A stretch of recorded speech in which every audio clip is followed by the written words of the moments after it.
Hey, what is up, Wolfpack? It's me, Cal here, and today I have some first impressions and feedback about the COD Vanguard beta. Right now it's in closed beta, so if you pre-order the game and you're on PlayStation, PS4, and PS5, you can currently play the beta or get a code. Next weekend it'll be open beta for all PlayStation players and closed for Xbox and PC. And then finally the weekend after that will be open to all platforms for absolutely free. So unfortunately in this beta you basically have quick play with all the game modes meshed in. You can't filter any of the kind of playlist options. You can't choose what filter you want in terms of like normal gameplay, tactical gameplay, assault gameplay, or blitz gameplay. I haven't even been able to play a blitz match. I don't even know if that's currently in the beta, just because I haven't ever gotten a lobby of it, but I've played 10v10 and I've played 6v6.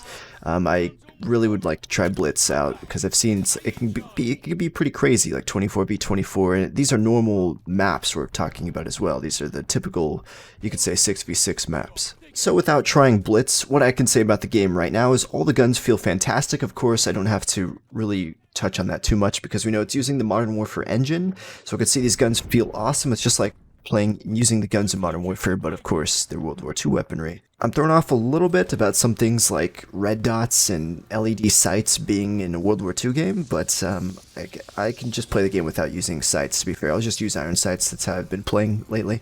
Of course, this gameplay you're watching is one of my first games, so I was using a default class, and this is one of the first games I ever got dogs, and so far probably the only game I've gotten dogs because everything's been so sweaty in this closed beta. And I can assure you that's how the full game is going to be, very sweaty with the same skill-based matchmaking from Modern Warfare and Cold War. Hopefully it's just because there's not too many players right now because there's a closed beta, so hopefully in the open beta when there's more people and more crossplay, I'll be getting some more lobbies with more mixed variety of players, not just, you know, everybody jump shotting around corners type of players. I really like this Volk. This is one of my favorites from COD World War II, but I also really like the Sten SMG. The snipers are great.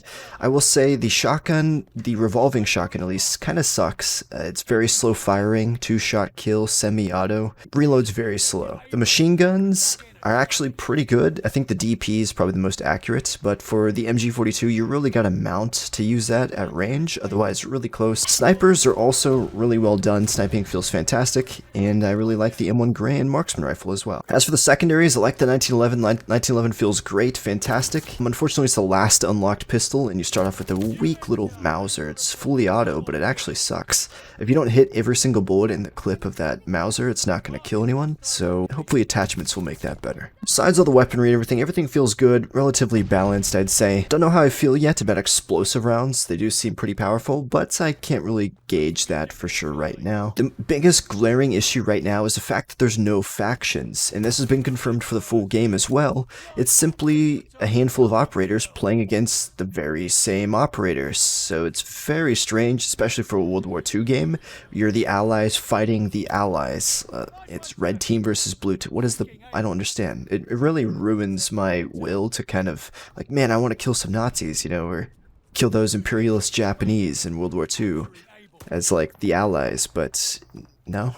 It also proves to be a decent problem in-game, where players aren't able to differ their teammates from the enemy because everyone has the same characters and looks the same, so hopefully that can be addressed, but I assume that's not going to be changed so late into development, but clearly a big, giant mistake they're making with this. As for the streaks, they feel pretty good from what I've used so far. The glide bomb could use some tuning. I feel like I should be able to control it better. Besides that, the game feels promising. There's going to be quite a bit of grinding, quite a bit of challenges, it seems. The maps, I really like the map design, especially the snow map. I think we need variety like that in the game, not just these kind of small 3-lane maps such as the other ones that are in the beta. I also appreciate that the snow map kind of had some verticality to it, and I believe the kind of jungle one has a bit of verticality to it as well, and I think that is pretty good. You know, it's not crazy verticality, it's just like two-story buildings or maybe a tower somewhere. I hope to see some more variety in the full game as well. Overall, if you like Modern Warfare 2019, you're probably going to like this game. Personally, for me, with the skill-based matchmaking, this is going to be yet another year of Call of Duty where I pick up the game,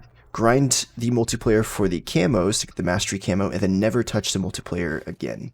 Because that's what skill-based matchmaking makes me want to do. Not play it because it's not fun and ruins the experience. As I've been saying for the past couple years, if SBMM wasn't as hardcore as it was as of these past couple years, ever since crossplay was introduced, then these games would be absolute top tier. Modern Warfare 2019 would be definitely one of the top 3 CODs ever. Maybe, I don't know so much about the map's design. Cold War definitely up there, and Vanguard would definitely be up there as well if they just fix this SBMM problem, but it's certainly ongoing. So honestly, I am much more excited to spend my time playing Battlefield 2042 this year and next. And I'll dabble a little bit in Vanguard's multiplayer. There's going to be a lot to unlock and grind, and for the sake of making content and getting that mastery camo, I will play Vanguard's multiplayer, but I don't think it's going to be all that fun. It's going to be kind of rage-inducing. Nonetheless, let me know what you guys think of the beta down below in the comments, and I'll catch you guys next time. Peace out.